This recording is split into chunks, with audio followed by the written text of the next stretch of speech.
आओ आओ आओ आओ आओ आओ।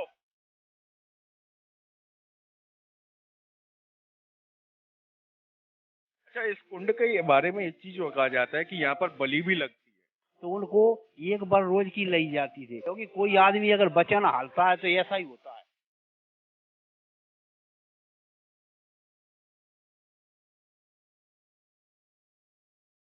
नमस्कार, स्वागत है आप सभी का डीएनडी समाचार में। मैं हूं आपके साथ सचिन श्रीवास्तव। आज हम आपको एक ऐसी कहानी बताएंगे इसके साथ ही दिखाएंगे भी। एक जगह आपको लेकर चलते हैं। वो जगह कौन सी है वो तो आपको पहुंचने के बाद बताएंगे, लेकिन उस जगह की विशेषता ये है कि वहां पर एक कुंड है। उस कुंड में हर 3 साल में एक बलि हो जाती है, ऐसे वहाँ के लोग बताते हैं। इसके साथ ही उस कुंड की विशेषता ये भी है कि उस कुंड का पानी एक बार घी भी बन गया था और उस घी को यज्ञ में आहुति देकर चढ़ाया गया था। और क्या कुछ है इस कुंड की विशेषता वो हम आपको वहीं पर पहुंच के बताएंगे। तो चलिए आइए चलते हैं।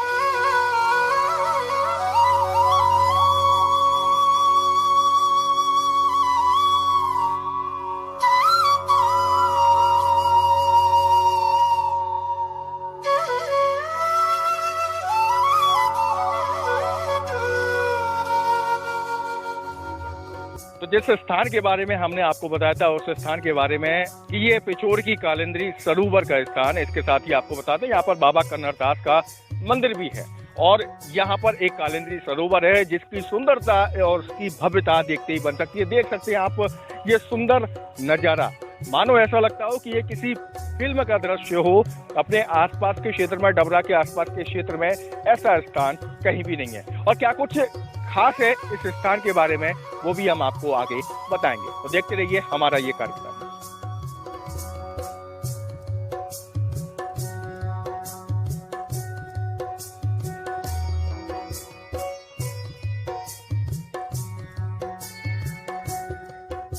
तो कालिंदी सरोवर के बारे में हम आपको बता रहे हैं। सरोवर की सुंदरता देखते ही बनती है। इसके साथ ही आपको बता दें कि आसपास के क्षेत्र में इस जैसा स्थान यहाँ पर देखने को नहीं मिल सकता, क्योंकि यहाँ की महिमा भी अपरंपार है। इसके साथ ही आपको बताते हैं हमारे साथ सीएमओ भी मौजूद है, पीयूष श्रीवास्तव जी मौजूद है। आपका बहुत बहुत स्वागत है सबसे पहले तो।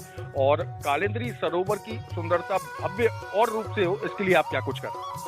देखिए, जब से मैंने यहाँ ज्वाइन किया है पिछोर में, मैं सितंबर में ज्वाइन हुआ था, तो यहाँ के कालिंदी सरोवर के प्राचीन इतिहास के बारे में मुझे भी पता चला, मुझे अवगत कराया गया विशेष रूप से। और यहाँ के कुछ रुके हुए विकास कार्यों के बारे में भी अवगत कराया गया, जिसमें से एक चिल्ड्रन पार्क का था, एक सामुदायिक भवन था जो पेंडिंग पड़े हुए थे, मतलब शुरू हो चुके थे, किसी वजह से शुरू नहीं हो पाए थे, वास्तविक धरातल पर नहीं आ पाए थे। जिसमें से चिल्ड्रन पार्क का निर्माण कार्य शुरू करके 10-15 दिनों में ख़त्म कर लिया जाएगा और साथ ही साथ सामुदायिक भवन का काम भी अगले 20 से 25 दिनों में शुरू कर दिया जाएगा। इसके अलावा 3 प्रस्ताव और इस कालिंदी पार्क के सुंदरता और सौंदर्य को बढ़ाने के लिए हैं, उनकी भी स्वीकृति ली जा रही है। जैसी स्वीकृति हो जाती है तो वो भी धरातल पे आ जाएंगे, लेकिन उनका खुलासा स्वीकृति के बाद ही किया जाएगा। वर्तमान में जो अभी और कार्य कराने हैं, जब मैं आया था तो ये कालिंदी सरोवर फुल भरा हुआ था ऊपर था। अत्यधिक बारिश की वजह से इसके आसपास की बाउंड्री वाल वगैरह जो खराब हो गई हैं, वर्तमान में चूँकि वर्तमान में पानी नीचे उतर चुका है, तो अब इनके कार्य कराने में हमको आसानी होगी। तो जिसका शीघ्र ही जो रिपेयरिंग और मेंटेनेंस का वर्क है, पुताई वगैरह, ये भी अगले महीने से ये भी चालू हो जाएगा। अच्छा, यानी कि इसका विकराल रूप, भव्यता का रूप देखने को मिलेगा। इसके साथ ही आप स्वच्छता को लेकर क्या कुछ संदेश देना चाहती हैं नगरवासियों को? स्वच्छता को लेकर के कालिंदी पार्क मेरे से ज़्यादा नगरवासियों का है। हाँ, जहाँ जितना ख्याल मुझे रखना है उतना ही सहयोग मुझे नगरवासियों का चाहिए। तो मैं भी उनसे अपेक्षा करूंगा कि स्वच्छता के संबंध में जो उनको अवेयरनेस कराई जाती है, बताया जाता है, उसमें सहयोग प्रदान करें, जिससे अपना ये कालिंदी पार्क हमेशा स्वच्छ, सुंदर और दर्शनीय बना रहे, लोग दूर दूर से आते रहें और इसे देखते रहें और अपनी गरिमा को बढ़ाते रहें। अच्छा, शिवरात्रि का विशेष महत्व यहाँ पर माना जाता है, मेला भी लगता है, मेले की शुरुआत हो गई। मेले में क्या कुछ रहने वाला है? मेले का उद्घाटन आज दोपहर 12 बजे किया जा चुका है माननीय मंत्री महोदय द्वारा।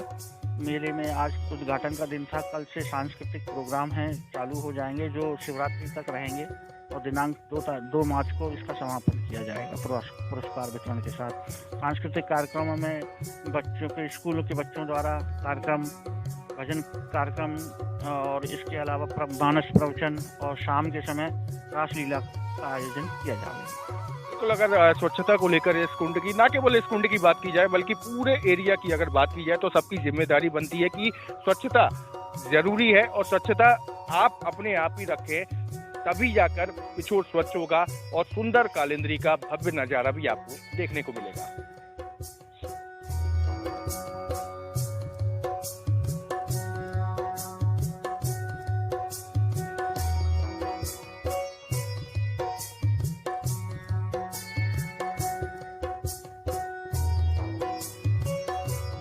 प्राकृतिक सौंदर्य की बात कुछ अलग ही होती है, इसके साथ ही प्राकृतिक नज़ारे भी हों यहाँ पर देखने को मिले, इसके साथ ही साथ कुंड में मछलियाँ हों तो बात ही अलग होती है।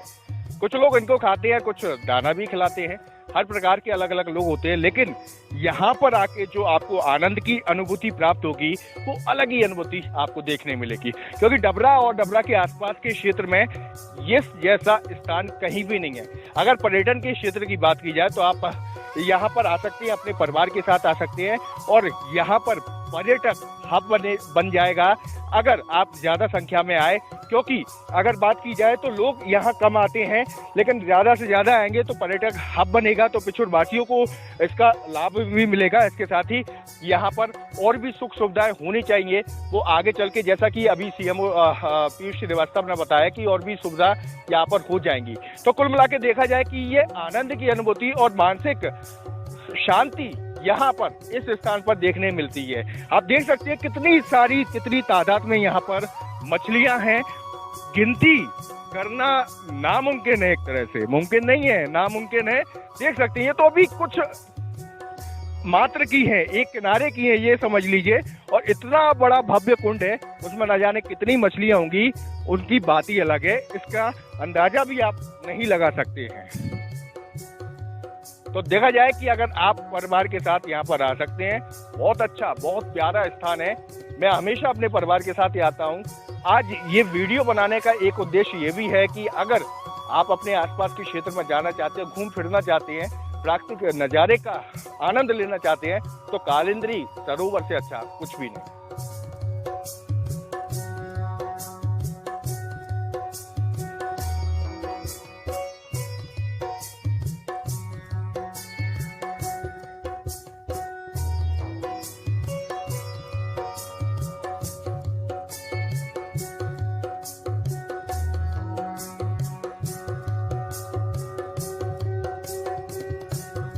तो आपको मैं जो कहानी सुना रहा था उसके बारे में विस्तार से जानेंगे कि क्या कुछ वो कहानी है और क्या कुछ वो किस्सा है। यहाँ के पंडित जी हमारे साथ मौजूद हैं, इनसे ही जानते हैं। क्या नाम है पंडित जी आपका? मेरा कमलेश शर्मा। पंडित जी, यहाँ की इस कुंड की क्या विशेषता है और बाबा की क्या महिमा है? इनकी एक कुंडवा की है कि इनने एक बार यज्ञ की थी तो उसमें घी कम पड़ गया था चोपर में डालने करैया में, तो गुरु महाराज ने कहा कि आपका अगर घी कम पड़ गया तो इसमें से 8 टीन डाल लीजिए, और जब आपका पूर्ण हो जा तब आप इसी में 8 टीन डाल दीजिए। क्योंकि हमारे ये पुरखों ने बताया बहुत देर पहले, करीबन ये समाधि 700 वर्ष पुरानी है, और यहाँ गुरु महाराज पर आते इस आदमी की ज़्यादा वो है, इस वजह से जहाँ घूमना और ये आपकी तरफ सब वो है, उनकी कृपा है, क्योंकि पिछोर वालों पे गुरु महाराज की कृपा है। अच्छा, इस कुंड के बारे में एक चीज कहा जाता है कि यहाँ पर बलि भी लगती है, तो इसके बारे में क्या कहना है? तो उनमें क्या किया था कि एक कालका का थान था यहाँ, जब गुरु महाराज वो खोदने वाले खोद के निबटते श्याम को, तो उनको एक बार रोज की ली जाती थी। तो उनने आकर के गुरु महाराज से प्रार्थना करी कि ये अगर ये इसे बल रोज ना लगी तो किस प्रकार का आपकी कालिंदी खुल पाएगी। तो गुरु महाराज ने कही कि आप जाइए, और जब मैं रात को कालका को बुला करके बात करूँगा। जब उनने चले गए तो गुरु महाराज ने कालका को बुला करके बात की, तो कालका ने कहा कि मैं जहाँ से चली तो जाऊंगी, अगर वो उस तरफ बैठा दूंगा, अगर 3 साल में एक बार बल लूंगी। ये गुरु महाराज का वचन है। यानी कि 3 साल में एक बार इस कुंड में बलि, ये 3 साल में एक कुंड में बलि ले जा, या बलि कुंड खाली हो या भरा हो, उसमें 3 साल में एक बार। खाली कुंड में कैसे बलि हो जाती है? आकर के आदमी इसी में जाता है, आदमी इसमें आकर के कैसी भी तरीके से एक बल ले जाती। 3 साल में आप कर लीजिए कि 3 साल में एक बार बल लेंगे, क्या कुंड खाली हो या भरा हो। ये जो गुरु महाराज का यहाँ का वो है। क्योंकि कोई आदमी अगर वचन हालता है तो ऐसा ही होता है। चलिए, तो ये गुरु महाराज कन्नरदास की कहानी आपको बताई पंडित जी के द्वारा। इसके साथ ही इस कुंड के बारे में भी बताया कि क्या कुछ इस कुंड की खासियत है। ये स्थान एक तपोभूमि है। यहाँ बस्ती के सभी ऐसा सौंदर्य स्थान कहीं आसपास नहीं है।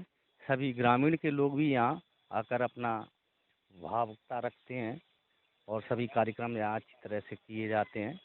सभी लोग एकजुट होकर इस काम करते हैं। कालिंदी मैया का जो तट है और गुरु कन्नरदास महाराज जी की जो तपोस्थली है, ये देखने को एक सौंदर्यकरण, एक सौंदर्य स्थान है और इसकी भव्यता देखने को मिलती है। क्योंकि जब हमने विगत कई ऐसी कहानियाँ और किंवदंतियाँ सुनी हैं जिसमें गुरु महाराज के तप के बारे में बताया जाता है, अब मेरा आम नागरिक होने के नाते क्षेत्र की जनता से, सभी सामाजिक धार्मिक लोगों से और यहाँ के जो जिनका गुरु महाराज में विश्वास है, ऐसे सभी धर्मावलंबियों से निवेदन है कि वो इसकी भव्यता को बढ़ाने के लिए सहयोगात्मक रूप में सहायता दे और यहाँ के विकास के बारे में चिंतन करे और प्रशासनिक दृष्टि से उसका सहयोगात्मक रवैया रहे। इतनी सी मैं बात कहना चाहता हूँ।